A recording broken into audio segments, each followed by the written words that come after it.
So you want to see your internet speed live on your taskbar, just like the good old days with NetSpeed Monitor. Well, in this video, I will show you how to do exactly that using an open source tool called Traffic Monitor from GitHub. It works on Windows 11, it's lightweight, and the best part is it's completely free. Let's jump in and get it installed and running step by step. First, open your browser and go to github.com. In the search bar. Type Traffic Monitor and look for the one by Zongyang 219. Once you're on the repository page, click on the Releases section on the right side. Scroll down a bit until you see the latest version and look for a file called something like Traffic Monitor 64 zip file or 86 zip file, depending on your system. Most of you will be using 64-bit, so download that one. After the file finishes downloading, right-click it and choose Extract All to a location you want, like your desktop or downloads folder, and extract the files.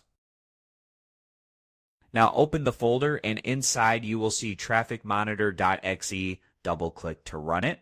The first time it runs, you will see a little floating panel appear on your desktop. That's your live network speed monitor. You can drag it anywhere on the screen or right-click it for more options, but we want it on the taskbar.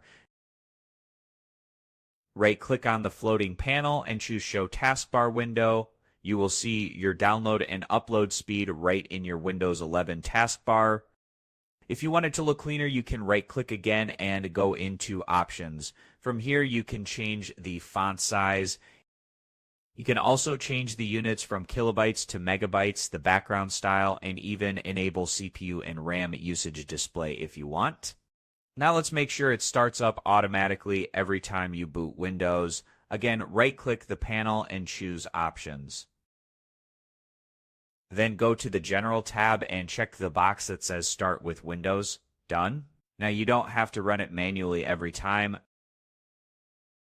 If the taskbar part ever disappears, don't worry, just right-click the panel and enable Show Taskbar Window again. And if the floating panel gets in the way, you can disable it too. You will know exactly how much data you're pulling in or sending out live on your screen. If you found this video helpful, hit the like button. It really supports the channel. And if you have any questions or want a tutorial on something else, drop a comment below. I read every single one. Don't forget to subscribe if you want more simple and clear tutorials like this. Thanks for watching, and I will see you in the next one.